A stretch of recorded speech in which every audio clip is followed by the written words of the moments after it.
Hi hello ನಮಸ್ತೆ, welcome to Mamma's ರುಚಿ channel.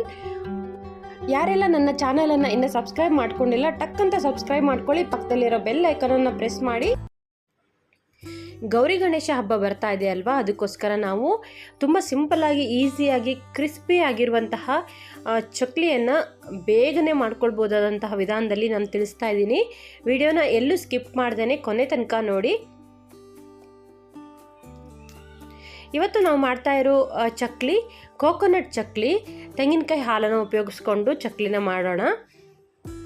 ಈ ಚಕ್ಲಿನ ಮಾಡೋದಕ್ಕೆ ನಾನಿಲ್ಲಿ ಒಂದು ಹೋಳು ತೆಂಗಿನಕಾಯಿನ ತೊಗೊಂಡಿದ್ದೀನಿ, ಒಂದು ಭಾಗದಷ್ಟು. ಇದನ್ನು ತುರಿದ್ಬಿಟ್ಟು ಹಾಲನ್ನು ಎತ್ತಿಟ್ಕೊಳ್ಬೇಕು. ತುಂಬ ನೀರು ಹಾಕಿ ಹಾಲು ತೆಗೆಯೋದಕ್ಕೆ ಹೋಗ್ಬಿಡಿ, ಆದಷ್ಟು ಗಟ್ಟಿ ಇರಲಿ. ಆಮೇಲೆ 1 ಕಪ್ಪಷ್ಟು ಅಕ್ಕಿ ಹಿಟ್ಟು, 2 ಸ್ಪೂನು ಪುಟಾಣಿ, 1 ಸ್ಪೂನು ಉದ್ದು ಹುರಿದಿಟ್ಕೊಂಡಿದ್ದೀನಿ, 1/4 ಟೀ ಸ್ಪೂನಷ್ಟು ಜೀರಿಗೆ, 1 ಸ್ಪೂನು ತುಪ್ಪ ಸಾಕಾಗುತ್ತೆ. ಫಸ್ಟ್ ಇಲ್ಲಿ ಪುಟಾಣಿನ ಮತ್ತು ಜೀರಿಗೆನ ರುಬ್ಕೋಬೇಕು.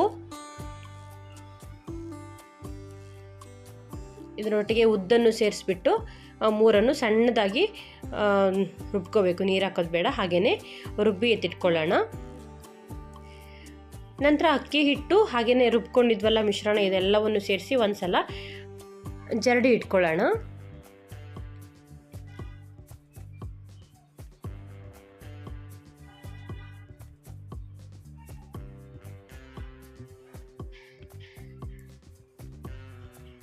ಈ ಥರ ಸ್ವಲ್ಪ ಲಾಸ್ಟಿಗೆ ಉಳಿಯುತ್ತಲ್ಲ ಕಡಿ, ಅದನ್ನೆಲ್ಲ ತಕ್ಕೊಂಬಿಡ್ಬೇಕು.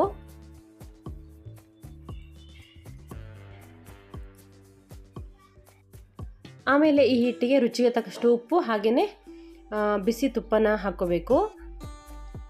ಇದಕ್ಕೆ ನಾನು ಇಂಗು ಖಾರದ ಪುಡಿ ಏನೂ ಸೇರಿಸಲ್ಲ, ಯಾಕಂದರೆ ನಾವು ತೆಂಗಿನಕಾಯಿ ಹಾಲನ್ನು ಬಳಸ್ತೀವಲ್ಲ, ಅದ್ರ ಫ್ಲೇವರ್ ತುಂಬ ಚೆನ್ನಾಗಿ ಬರಬೇಕು ಅಂದರೆ ನಾವು ಬೇರೆ ಈ ಥರದ ಐಟಮ್ಸ್ನ ಸೇರಿಸೋದು ಬೇಡ. ತೆಂಗಿನಕಾಯಿ ಹಾಲನ್ನ ಎಷ್ಟು ಬೇಕು ಅಷ್ಟು ನೋಡಿಕೊಂಡು ಕಲಿಸ್ಕೊತ ಸ್ವಲ್ಪ ಸೇರಿಸ್ಕೊಳ್ಬೇಕು.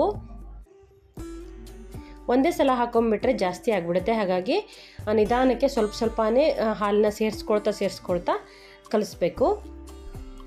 ಆಮೇಲೆ ಇದಕ್ಕೆ ಬಿಳಿ ಎಳ್ಳನ್ನು ಸೇರಿಸ್ಕೊಳ್ತಾ ಇದ್ದೀನಿ. ಚಕ್ಲಿ ಹಿಟ್ಟಿನ ಹದಕ್ಕೆ ನಿಮಗೆ ಗೊತ್ತಾಗುತ್ತಲ್ಲ, ಮೀಡಿಯಮ್ ಹದಕ್ಕೆ ಬರುವವರೆಗೂ ಹಾಲನ್ನು ಸೇರಿಸ್ಕೊಂಡು ನಿಧಾನಕ್ಕೆ ಚೆನ್ನಾಗಿ ನಾದ್ಕೋಬೇಕು.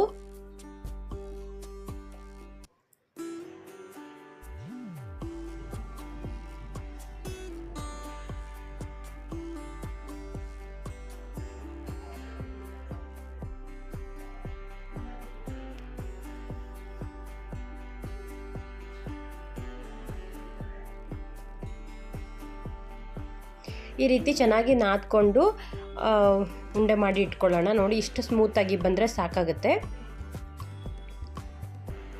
ಆಮೇಲೆ ಚಕ್ಲಿ ಒಳ್ಳನ್ನು ತಗೊಂಡು ಅದಕ್ಕೆ ಸ್ವಲ್ಪ ತೆಂಗಿನ ಎಣ್ಣೆನ ಸವರ್ಕೊಳ್ತಾ ಇದ್ದೀನಿ.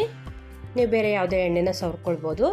ನಂತರ ಈ ಥರ ಉಂಡೆನ ಹಾಕಿಬಿಟ್ಟು ಚಕ್ಲಿನ ಬಿಟ್ಟು ಸುತ್ಕೊಳ್ಳೋಣ. ಡೈರೆಕ್ಟಾಗಿ ಬಾಣಲೆಗೆ ಬಿಟ್ರೂ ಪರವಾಗಿಲ್ಲ, ಈ ರೀತಿ ಸುತ್ಕೊಳ್ಳೋದಾದ್ರೂ ಚೆನ್ನಾಗಿರುತ್ತೆ.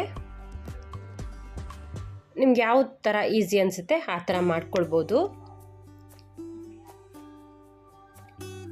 ನಾವು ಕರೆಕ್ಟಾಗಿ ಹಿಟ್ಟನ್ನು ಹದವಾಗಿ ಮಾಡ್ಕೊಂಡ್ವಿ ಅಂತ ಅಂದರೆ ನೀಟಾಗಿ ಈ ರೀತಿ ಚಕ್ಲಿನ ಸುತ್ತಕೊಂಡು ಮಾಡ್ಕೊಳ್ಬೋದು.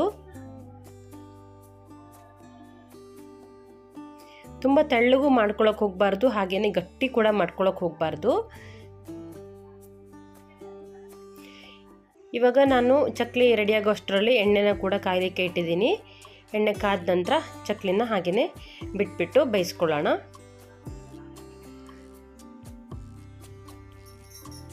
ಎರಡೂ ಕಡೆನೂ ಚೆನ್ನಾಗಿ ಬೇಯಿಸ್ಕೊಂಡು ಸ್ವಲ್ಪ ಕಲರ್ ಚೇಂಜ್ ಆಗೋವರೆಗೂ ಬೇಯಿಸ್ಕೊಳ್ಬೇಕು. ಈ ಚಕ್ಲಿ ತುಂಬ ಕೆಂಪಾಗೋದಿಲ್ಲ, ಯಾಕಂದರೆ ನಾವು ಇದಕ್ಕೆ ಬೇರೆ ಅರಿಶಿನ ಪುಡಿ ಆಗಲಿ ಖಾರದ ಪುಡಿ ಆಗಲಿ ಏನೂ ಕೂಡ ಸೇರಿಸಿಲ್ಲ.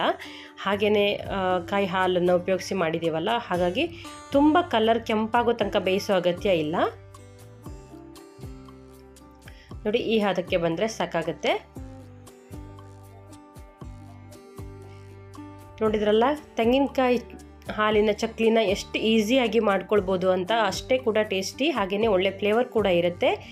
ನೀವು ಕೂಡ ಹಬ್ಬಕ್ಕೆ ತೆಂಗಿನಕಾಯಿ ಹಾಲಿನ ಚಕ್ಲಿನ ಮಾಡ್ಕೊಳ್ಳಿ, ಹೇಗೆ ಬಂತು ಅಂತ ಹೇಳಿ. ತುಂಬ ಕ್ರಿಸ್ಪಿಯಾಗಿದೆ ಮಾಡ್ಕೊಳ್ಬೋದು, ತುಂಬ ಸಪುರ ಕೂಡ ಬರುತ್ತೆ. ಹಾಗಿದ್ರೆ ಇವತ್ತಿನ ವಿಡಿಯೋ ನಿಮಗೆಲ್ಲರಿಗೂ ಇಷ್ಟ ಆಯಿತು ಅನ್ಕೋತೀನಿ. ಇಷ್ಟ ಆಗಿದ್ರೆ ಒಂದು ಲೈಕ್ ಕೊಡಿ, ಫ್ರೆಂಡ್ಸು ಫ್ಯಾಮಿಲಿಯೊಂದಿಗೆ ಶೇರ್ ಮಾಡಿ. ನನ್ನ ಚಾನಲನ್ನು ಇನ್ನು ಸಬ್ಸ್ಕ್ರೈಬ್ ಮಾಡ್ಕೊಂಡಿಲ್ಲ ಅಂದರೆ ದಯವಿಟ್ಟು ಸಬ್ಸ್ಕ್ರೈಬ್ ಮಾಡ್ಕೊಳ್ಳಿ. Thank you for watching. Have a nice day.